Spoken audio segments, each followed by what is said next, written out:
This is the Grind to Greatness, episode 50.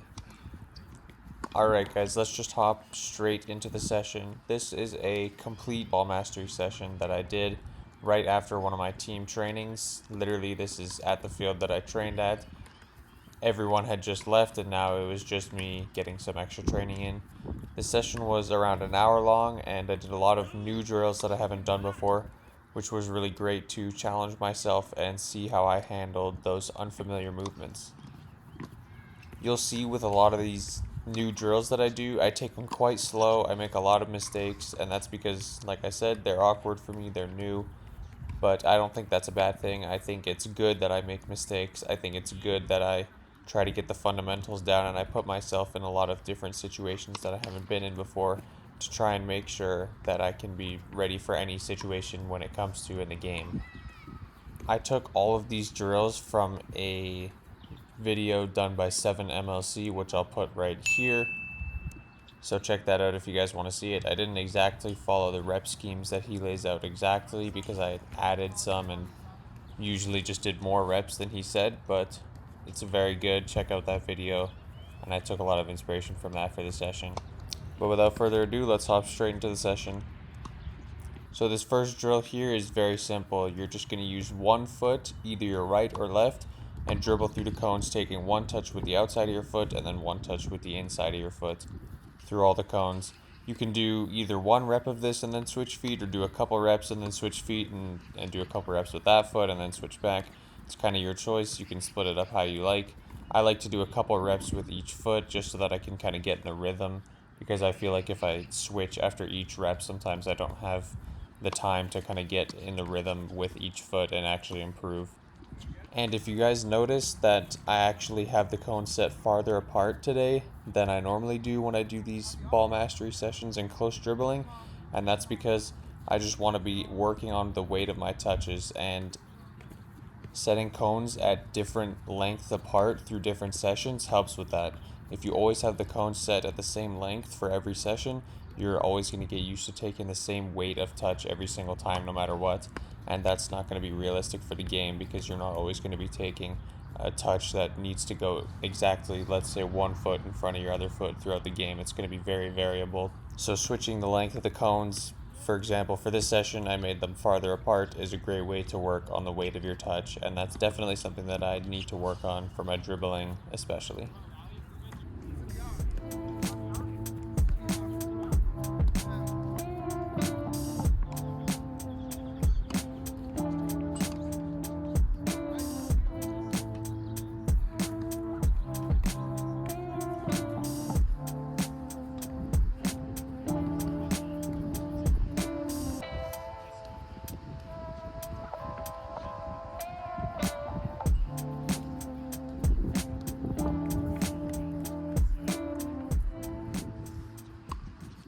Alright, your feet should be pretty warm after that, and we're going to hop straight into the next drill here, which is, again, very simple. Just alternating feet, this time taking one touch with the outside of your foot, and then taking an inside touch with that same foot, and then switching to your other foot and taking an outside touch with that foot, and then an inside touch with the same of that foot. You guys should have seen this drill many times before if you've been following me, and if not, then I do this drill a lot. And these first 3 drills, they were part of the session. They weren't new for me, but the new drills start after this one. So for this next drill, I really was just focusing on trying to go for maximum speed and making sure that I keep my head up and that I am aware of my surroundings while I'm dribbling, because I'm slightly better at this one because I've been practicing it more, obviously. So that's when you can start to add in the speed and add in the taking your head up and looking slightly in front of you while you're dribbling.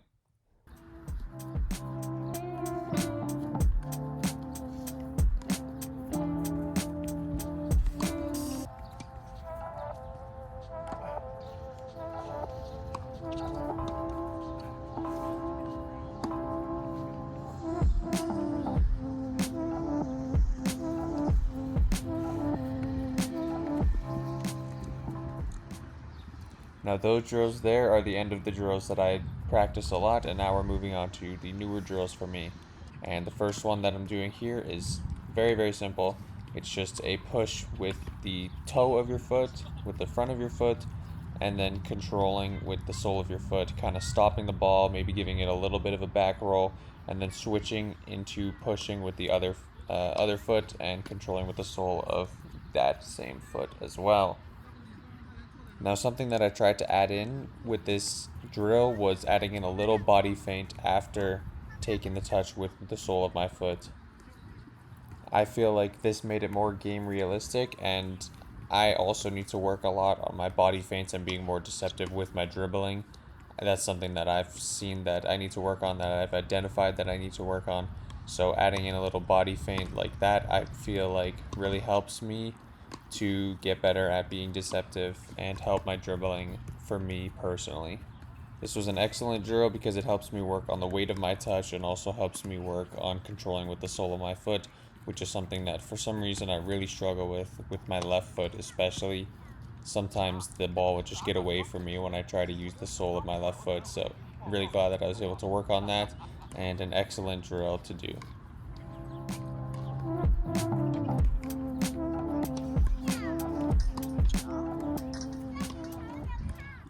Alright, and this next drill is my kryptonite. It's essentially just alternating taking a touch with the outside of each of your feet. It's really simple and it looks really easy, and it should be really easy, but for me, especially with my left foot, taking this kind of touch where I have to redirect the ball with the perfect weight to get to the other side of the cones was something that I really need to work on, and is something that I really need to work on, not was. And I'm really glad that I was able to do this drill because it pointed out a lot of weaknesses in my left foot. I found that I need to step more towards the outside of the ball on the right when I'm using my left foot, because I was stepping too close to the ball and not giving my foot enough room to actually get around and redirect the direction of the ball, which would make the touch super awkward to try and basically put the ball back where it came from, and the ball would usually just end up going forward or not where I wanted it, not to the side. So this drill was excellent for that, and it was really excellent for working on the weight of my touch as well. So I really recommend that you guys try this one out if you struggle like me.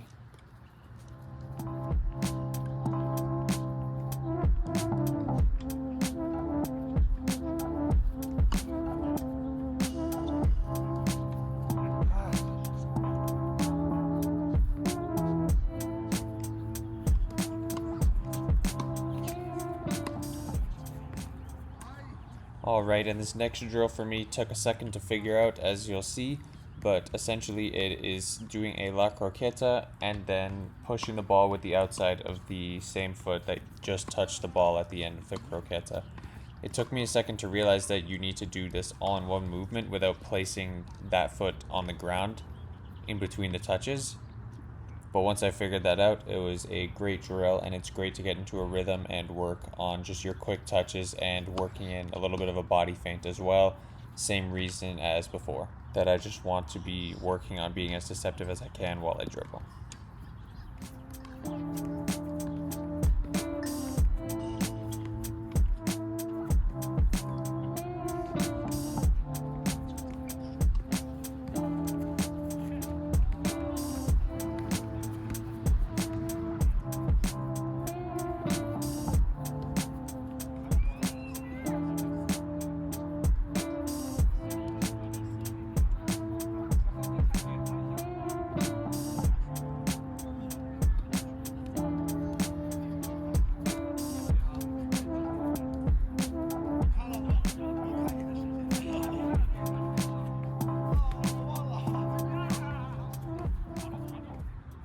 Alright, that's the end of that drill there, and this next one is extremely similar to the last one, but there's one major difference, and that is that the touch that you're taking after the croqueta is with the opposite foot this time.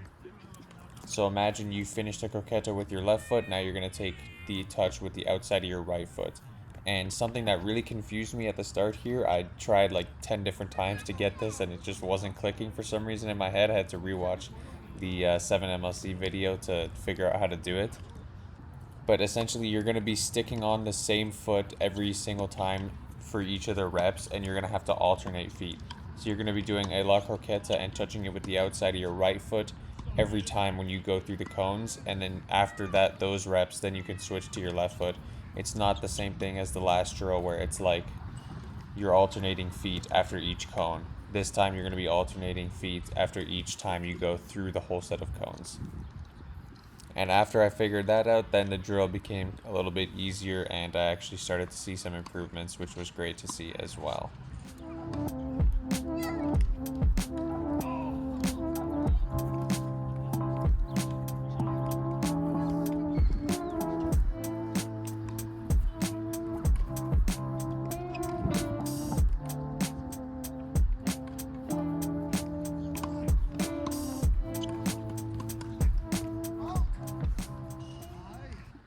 Now this next drill I actually have practiced before, but I haven't practiced it recently, so I'll still count that as kind of new.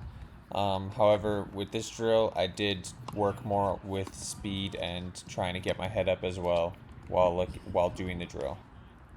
But essentially this drill is just another La Croqueta, but you're going to add in a roll now after you do the La Croqueta. This one is a really good rhythm drill. It is really easy to, well, not really easy, but it's easier than the other drills to kind of just really get dialed into the rhythm and just really work on going for speed and agility and efficiency, which is one of the reasons that I do like this drill quite a lot. And also it helps with rolling over the ball. As you see there, I do have some troubles using, again, the sole of my left foot. Like I said, it gets away from me sometimes, so this drill was amazing to work on that.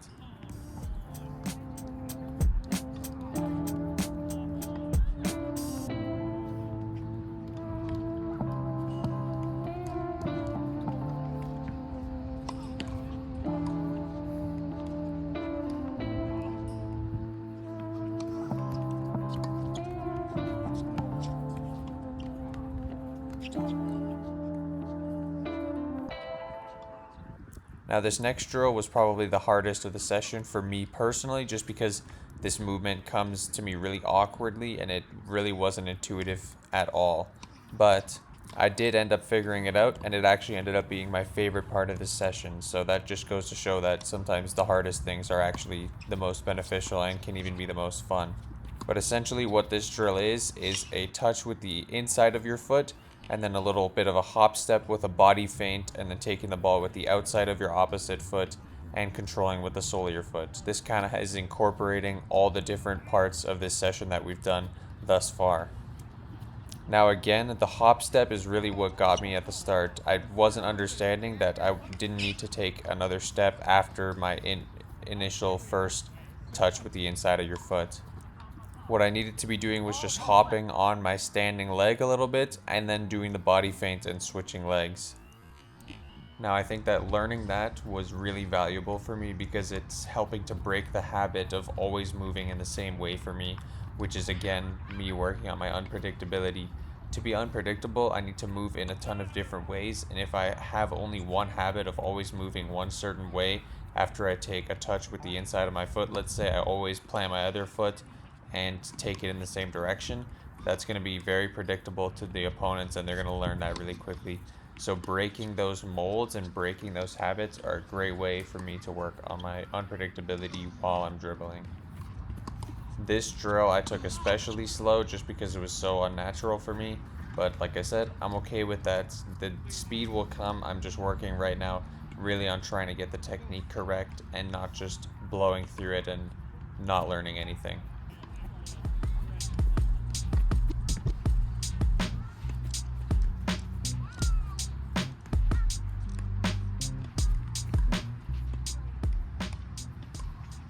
Alright, and we are hopping into the last two drills of the session. They are very similar, but I'll just start off with the first one here. This is going to be a single leg movement at a time, so you're going to go one set through the cones, doing the same foot the whole time, and then you're going to alternate feet after each set or after a couple sets with each foot. Same thing as before, however you want to do it. But it's essentially just a roll with the sole of your foot, and then controlling with the outside of that same foot, pushing it through the cones each time you do that. This drill goes a little faster than the other ones, and it kind of has to be that way since you're going to be taking a touch after each individual step. You kind of need to be going faster to actually get something out of the drill. And again, like all of the other drills in this session, this really helped me work on the weight of my touch and also the control with the sole of my foot, especially with my left leg. So that was really great to work on.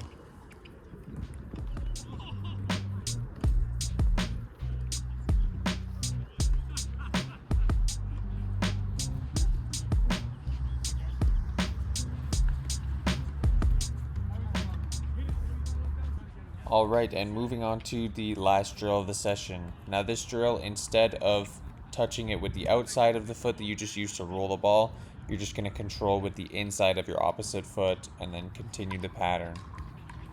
This one you really kind of need to do at a high speed because you're not even taking a step in between each touch. In fact, each step you are taking is the touch that you need to take, right? So this one has to be kind of faster for you to actually do anything other than just walk with it, which I don't think would be much of a benefit. So I did make quite a mistakes during this drill, but I don't mind. It was good to actually work on just moving with the ball faster at my feet at a faster pace. And again, same as this last drill, you can alternate feet after every couple sets or after every one set, personal preference.